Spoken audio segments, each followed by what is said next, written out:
Hello, welcome back to Clash of the Rams. I'm Jeremy Hayes here with Jared Doherty, and we're going to talk a little hockey because the Boston Bruins just re-signed Torrey Krug and Riley Smith, which will put Boston fans at ease, question mark.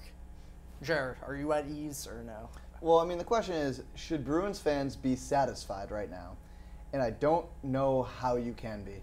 So last season, you were the best team in the regular season, awesome.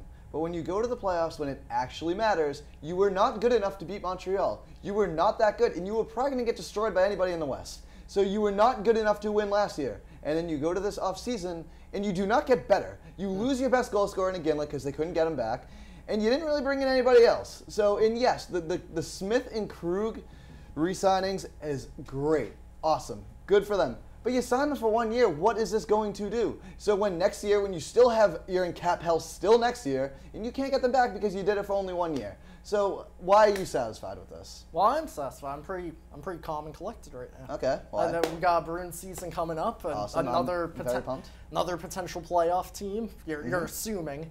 Yeah. Lost to Ginla, lost Thornton. Two guys, their age combines to what, like 70? Yep. I mean, I think it was the right time to go. That's how the league works. That's how any league works. You have to let guys go as they're heading out the door, but when they still have a little bit of miles left on them, you know what I mean? Overall, I'm pretty satisfied going into the season because when you look at our cap, we didn't have a lot that we could do. Oh, I wonder why. Because you have Chris Kelly at $3 million. Good. Well, look, he's great, isn't he? Yeah. $3 million cap it on him. Oh, okay. Let's sign Jordan Caron, $600,000. That guy's been useless since he's been drafted. Keep going. The reason I'm satisfied right now is because I'm being realistic that the Bruins aren't gonna sit down the whole season. If they do, you can come back at me and scream at me, but they're not gonna sit down the whole season and not make a move. I know you're not gonna be happy if they move Boychuk or if they move Kelly. But at the end of the day, I'll be thrilled if they get. Yeah, if they move Kelly, that'll be definitely a big progressive step. It's about who they can get back, though. But overall, I don't know how you can't be satisfied with a playoff team that had a really bad matchup last year in series. Well, they're in your division, so you should probably build your team to be able to compete with them. And you have to do that with speed. And the Sean Thornton being gone, that was a good move. That was a good move. Locking up Krejci, that was a good move. But still, they did not, I don't think they got better. So if you lose to your divisional rival of Montreal and you still are going to get smoked by anybody in the West, I don't know how you can be satisfied, because that's the question. I understand why they have to do it, because they can't really do anything else, because they've screwed themselves into that by signing Marchand or Marchand, whatever he goes by, to that cap hit. And then, but my big issue with this is defensively.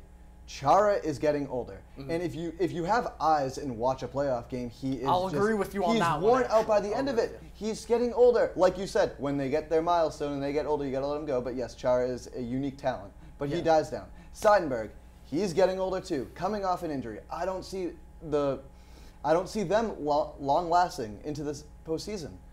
So I would love depth defensively, because that was their issue last year, and now that you take the offensive line, the first line, who the hell is going to play right wing on the first line? Are we going to throw out Eriksson? And is Eriksson going to be that? So there's a lot of questions going in, and I just don't know where they're going to put these players. There's a lot of open spots yet, and it's a lot of young guys. So if you want the truth, you sound it's an unknowing season. Yes, I'll agree with you, but at the same time, it's unknowing. But they were way better than last year, and they didn't get far at all. And so they're just going to get worse. And yes, did they get swept by Montreal? No, they went to Game 7. But did you watch the games? My God, they were pathetic. Bad. Yeah, they were pretty pathetic. bad. They luckily got to 7 games. My God, but I if mean, you watch those games, if you ignore in sports with matchups, there are certain matchups that just aren't going to go. I know, perfectly and everyone your in way. the West, they're in the Final Four, and they were going to get smoked by it. That's why they need to address it. Yeah. But unfortunately, they're in cap hell because Chiarelli has made bad moves in the past, and that's where the issue is lying right now. So they have put themselves in a tough spot, and it's going to only get tougher.